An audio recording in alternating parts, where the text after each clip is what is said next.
Facilities that make this program possible are provided by the City of Highland Park. Programs are produced independently by members of the community. The City of Highland Park is not affiliated with the following program or the producers of public access programming and is not responsible for the content. The following program does not reflect the opinions of the City of Highland Park.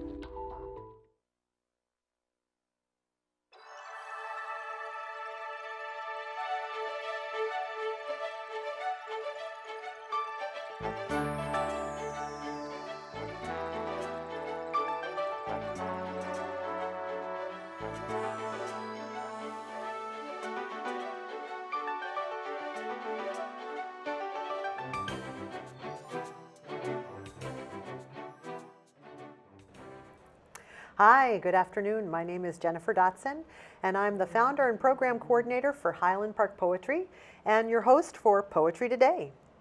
I've got my guest is Donna Vorreyer. She is the author of Every Love Story is an Apocalypse Story from Sundress Publications, published in 2016, and A House of Many Windows, also published by Sundress in 2013. She's also the author of 8 chapbooks of poetry, and most recently, The Girl, which comes from Pork Belly Press. She serves as reviews editor for Stirring, a literary collection, and she teaches middle school in the suburbs of Chicago. Please welcome my guest, Donna Vorreyer. Donna, it's so good to have you here. We were first thrust together, well, I think we met when I was doing the book promotion for Clever Gretel, but when we were paired to co-facilitate that workshop for poets and patrons, I think? Washington Library, yes. Washington Library.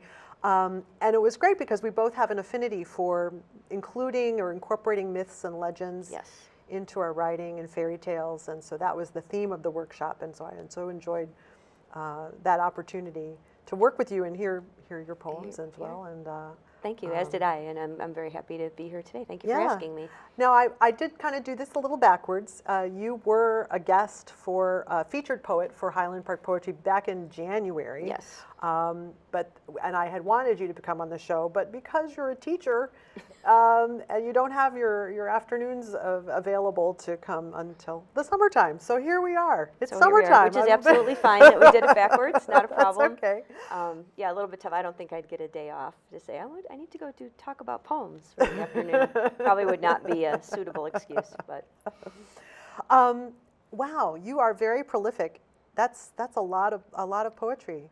I don't know that I think there's 2 reasons that it looks that way, and one is that I wrote for years before I published anything, and so there just happened to be times where I think the year that the first full length came out, 2013, 2 chapbooks also came out that year, and people were like, "How are you writing this much?" And I'm like, "Oh no, this wasn't all written like in the last year."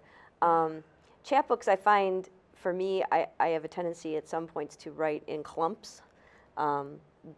I'll write a bunch of poems that have the same speaker or are more narrative and kind of tell a story, and they don't really fit with any other poems that I've written, and so they seem to only want to live together. And I've been very lucky that when I've submitted those groups of poems, just some wonderful small chapbook presses that they have. Typically, how many poems are in a chapbook, or is it number of pages? I don't know. I think it's poems or pages, but it depends on the publisher. Some are very small. Up to only 6, depending on the book design. My Pork Belly calls this most recent one a micro chap, which means it's 12 or 13 poems max. Okay. But a lot of chapbook publishers ask for 20 pages, approximately. So Dancing Girl Press, which is based in Chicago, which is run by Christy Bowen, has done a couple of mine, and those are closer to 20 pages, between 15 and 20 pages. But 24 pages usually is about as high as a chapbook will go for most publishers, and then it gets longer than that. It probably should be expanded, I guess, but I've been very lucky. Like, I get obsessed with these characters, these speakers that I'm writing about, and their poems seem to sometimes take on a narrative arc, and well, yeah, I was intrigued. You did submit in preparation for today's interview. You sent me a couple of poems, 2 of them from your new book called The Girl, Correct. which is coming from Pork Belly, and these are prose poems. Yes, which I normally don't write. Okay, so talk to me about what drew you to prose poetry, and what is that? Well, that's a good question because I think everybody would have a different answer for you. I mean, I think some people call it anything that's written in a block is a prose poem, Okay. or anything that has a slight narrative arc, but is still lyric and pays attention to language. I mean, if you ask 20 different poets, they'd give you 20 different answers about what a prose poem is.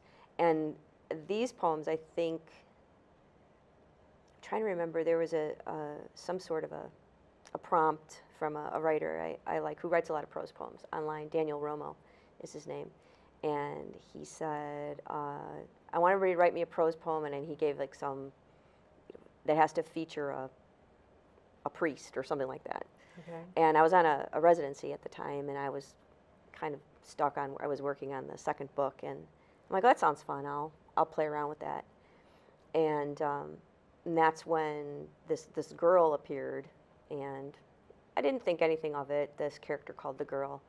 And then actually my students were the next impetus because they were complaining about their vocabulary homework and telling me nobody uses words like duplicitous and anachronistic, like, you know, and they're like, and they're like, I bet you couldn't write a poem that had that for a title, you know, and then I always take those bets. So the titles of the poems are all just single words. Many of them vocabulary words. That's hysterical. That we were working on. So it was really fun, and that was several years ago. But when this came out in the spring, we had a little launch in a community where I teach, and actually some of the 8th grade girls came and read the poems, so that fabulous. they were read by different girls, because the girl in the book could be the same girl or not the same girl. Okay. And it was really fun to hear them in young voices. Well, speaking of the book, why don't you read to us one of those one of those poems? Okay, so this was not a vocabulary word, this for sure, but this is one of my favorites from the book. It's called Fearless. The girl arranges a tea party on her front lawn with a card table and action figures and precious moments statuettes that she took from the house, though her mother told her not to. The girl does not fear her mother. Each guest has a cigarette and a shot glass that she took from the den, though her father would be angry. The girl does not fear her father. She eats snack cakes with her hands and plops her elbows on the table, though the sisters would say that rude children are displeasing to God. The girl does not fear God. She burps and lies back in the grass, the mess blowing all around the yard, though she has been told that idleness is the devil's work. The girl does not fear the devil. She lies there for hours, watches black clouds tease the horizon, promising storm. The girl does not fear storms. A crooked finger of lightning reaches down, strikes the table. Her whole body hums. Wow. Well, I mean, it definitely, this poem has like the repetition of that phrase, the girl does not fear the whatever. So that's definitely a poetic element, but it's very interesting. Thank you, and I think I tried to do similar things with language where, there would be slant rhymes thrown in or things like that, because when I've tried to write fiction, I usually fail to write straight prose, and so these little pieces of things are probably the closest I get to prose, but I don't think they completely ever fall away from the more lyric bent, I guess, that I would say I probably usually have when I'm writing poems. So Pork Belly, who are they? Where are they based? Pork Belly, it's terrible because I'm not going to remember where they're based, but it's run by a wonderful writer named Nikki Meckler, and she does all of the book design. Oh, wow. And they publish mostly chapbooks. They publish also a small print zine. She does all the work herself. Everything's hand-bound and designed by her. She has open reading. She has actually the reading for micro chapbooks is open right now. Oh, anybody that has one, send one in. And she does an open reading for her regular chaps as well. And then she runs a journal also called Sugared Water, which is all, the covers are all unique. They're all letterpressed and hand-pressed. So she does beautiful book arts work as well as having a really wide eye for the types of poems that she likes. And one of my pressmates from Sundress, Omora Kiwi, had published a micro chapbook with them the previous year, and you gotta submit to them. encouraged and said, he says, yeah, I have these weird poems. And he's like, send them to Nikki. I bet she'll like them. So there's a lot of these wonderful people doing small press chapbook work where the art of the book is really important to them. Pork Belly is one. Hyacinth Girl Press, which is run by Margaret Bashar out of Pittsburgh, is one. She also just finished an open reading period as well. Redbird chapbooks, which I've published a couple times with in Minnesota. These are all very small presses that are labors of love for the people that run them, and they're all very particular about the art of the book. They're not just running it off and stapling it together and getting it out into the world. They're paying attention to covers and fonts and end papers and all the kinds of things that people who love books love. So it's been really fun with the chapbooks to work with these small presses. Okay. And with chapbooks, I mean, do they get the same? I mean, I don't know. How is it different when you're trying to promote a chapbook? Is the cost they're definitely different? easier to sell because right, they're cheaper. I think it depends on the topic really, or the type of book.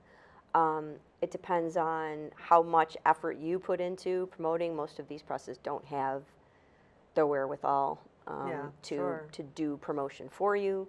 I think I've found that the presses themselves have good reputations, and sometimes those reputations sell chaps.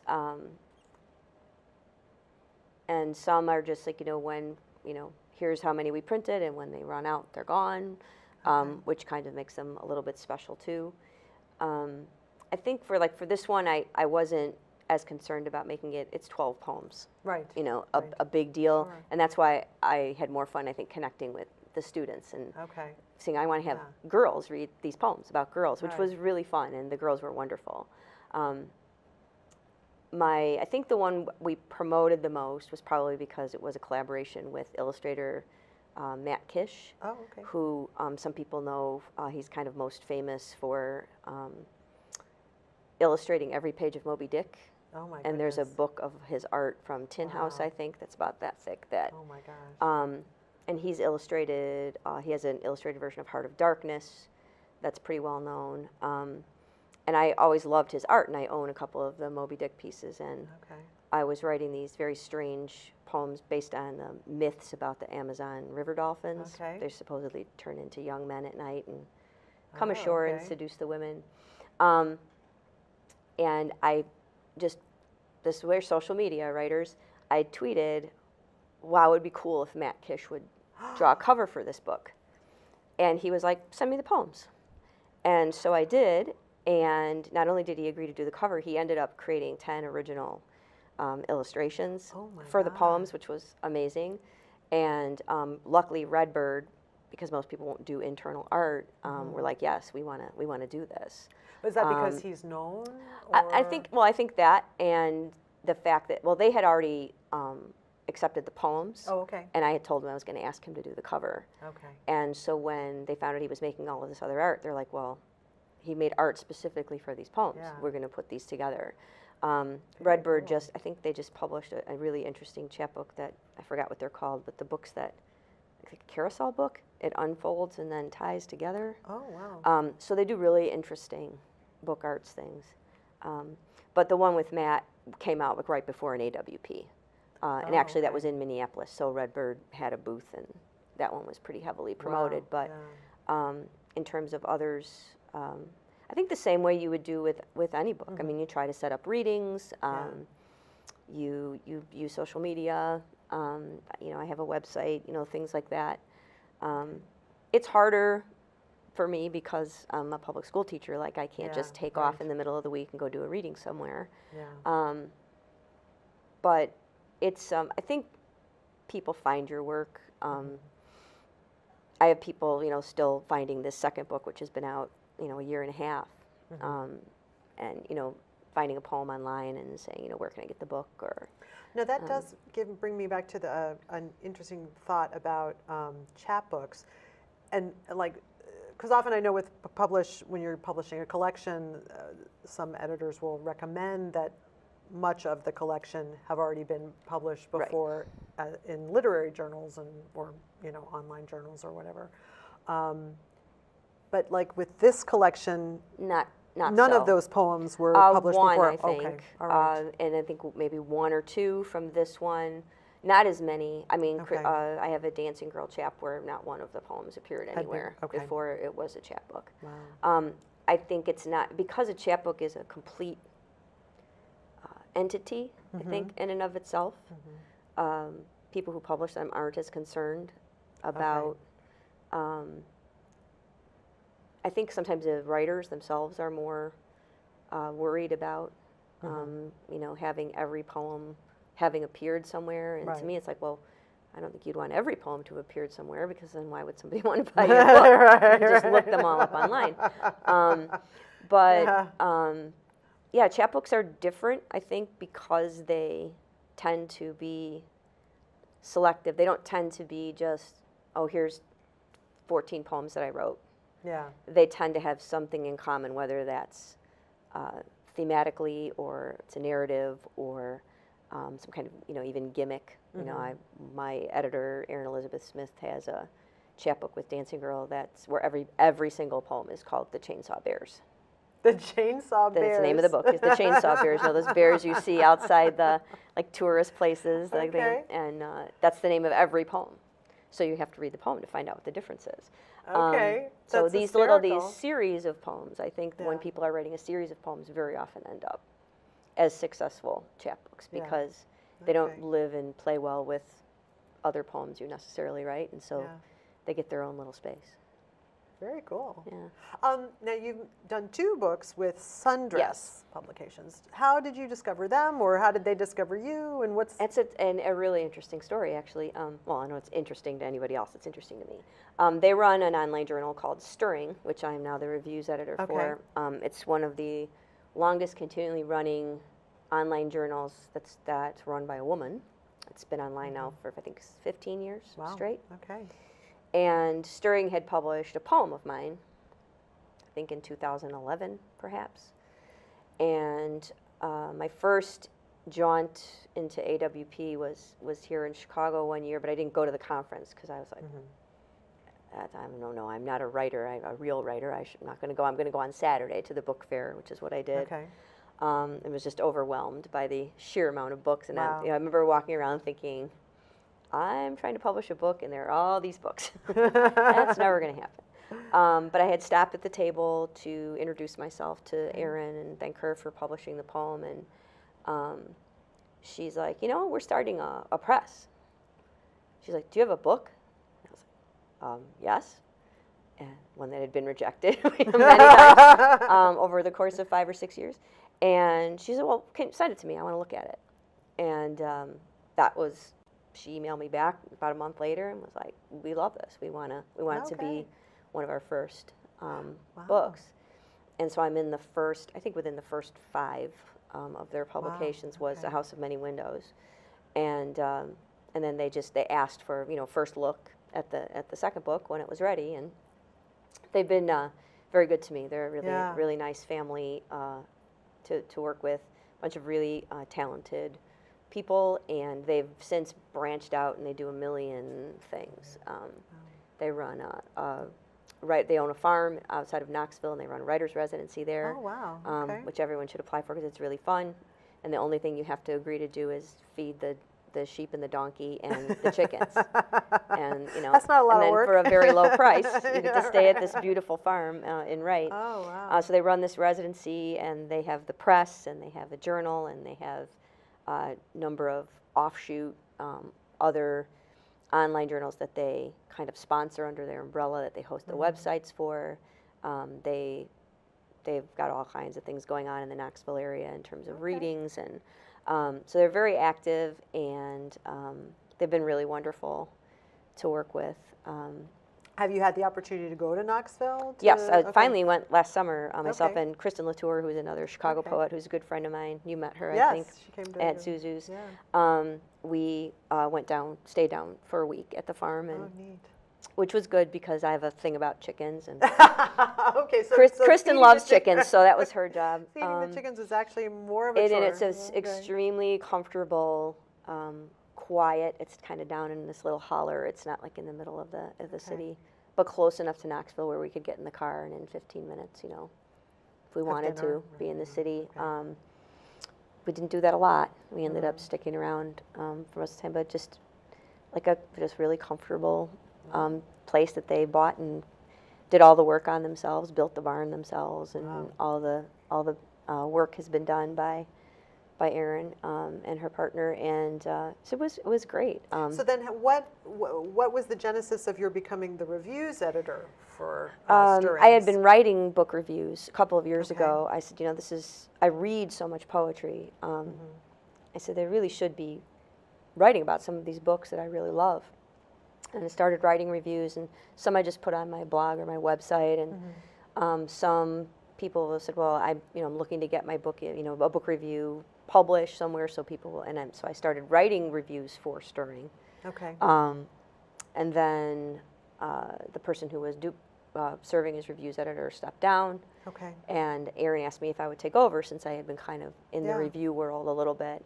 And it's fun. It's challenging because we get hundreds of emails with people wanting their book reviewed. But we don't quite have so many people who will be willing to write a review of somebody else's book. What makes a good review? I think for us, because of the way that our journal is structured online, we look for, we don't really have a preferred style. Okay. It doesn't need to be academic. It doesn't need to, dissect the themes of the book. It can really be any style, but we ask for short, which Okay. I think for some people is hard, like 500 to 600 words. Okay. I might give it a shot. Good. I have all kinds of books I can send you to Okay, look at. wonderful. And you could just look at the ones that have run on the site. But I think some people are intimidated about writing review because they don't know, like, what is the style. And I remember when I did my first one, I was like, is this okay? When I sent it to them, and they were like, it's fine. And I think what I try to do when I write them is to look for strands or themes that stand out to me. Okay. That I can point a reader to. I don't want to tell the reader everything about because then you want someone to go read the book. Right. But things that stood out in terms thematically, or things the author does consistently well, maybe in terms of craft, that you could pull some lines and point out, to give people a reason to read the book. And I usually, for myself, try and say something about how the book impacted me, like why I want to share this book with other people. Right. I mean, because I read a lot of books. I don't feel the need to review every single one of them. Right. Okay. And so I think when I'm looking at reviews people have written, I'm probably looking for the same thing. Has the person read carefully and been able to except just saying the book is about this, that's easy to do. But have you looked for some sort of pattern or structural element or thematic element that is important in the book? And have you given me a reason that I want to read it? I think those are the two key elements. For me, when I'm reading reviews too, I want to know, like, why should I go out and buy this book? But it's been fun. It's become a lot easier in the past year. Stirring used to appear every month. Oh, okay. New issue, All right. which was a challenge with reviews, and it's now quarterly, which Oh, makes okay. things a whole lot easier. Right. Only having to find 4 good reviews a year rather than 12. Right. Okay. But it's been a nice, and it's something I can manage. Whereas I was a poetry reader for a couple journals for a while, and then I just get overwhelmed during the school year with hundreds of submissions coming in, and I can't keep up. So this is nice. Yeah. Because most of the emails I get are, my new book is coming out, if you would like to find somebody to review it, which is great that people are promoting their work. Sure. But then we got to find people to write them. Yeah. Keep me in mind. I will, definitely. But I feel bad because I've dragged the conversation to other elements, although you're the Not first at to talk all. about poetry views, so this is a good thing for our viewership. But we should hear some more poems before the program winds away. Okay, great. I'll read one from Every Love Story is an Apocalypse Story, which was really fun to write. It started as I started writing all these poems about relationships that were based on the journals of Lewis and Clark, Okay. which sounds really weird.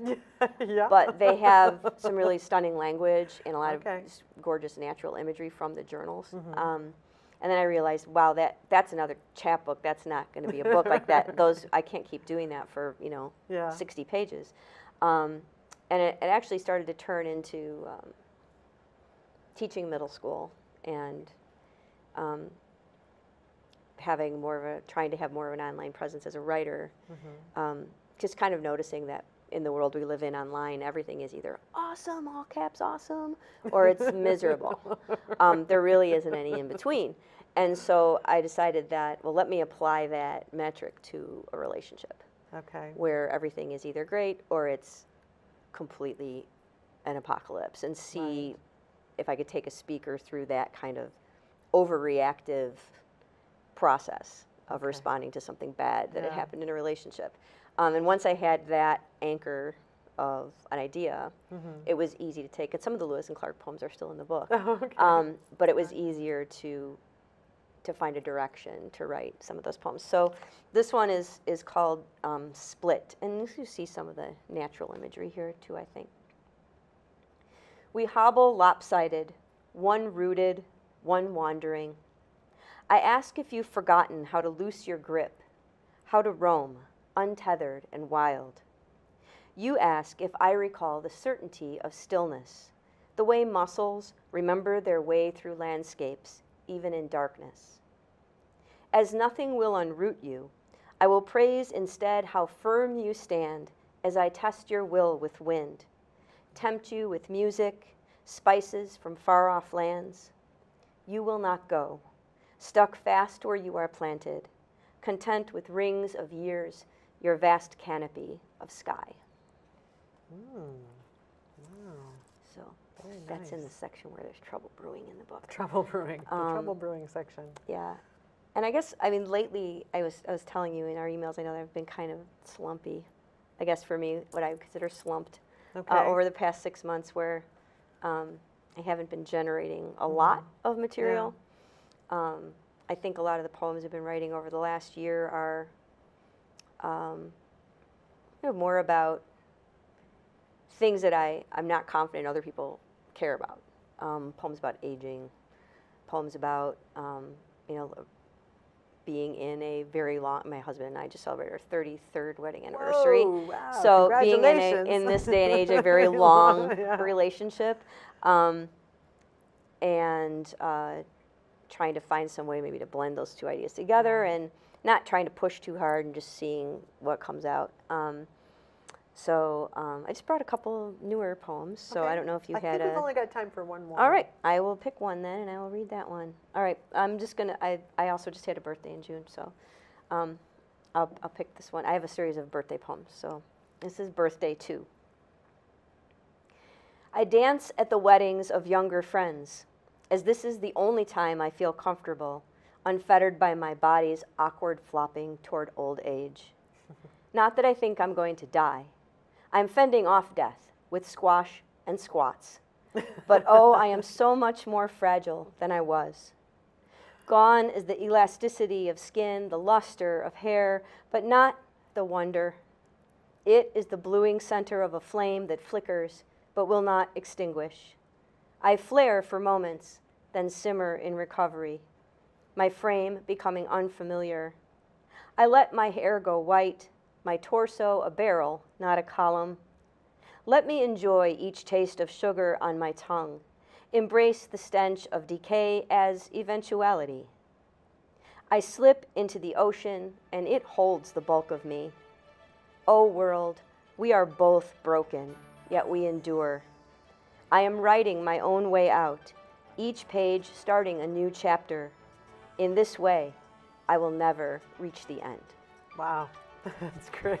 I love Thank that you. one. Well, thank you so much for being my guest Thank today. you for having me. It was delightful It to talk was, to you. Yes, And my I'm going to goodness. make you write a book review. Yes, excellent.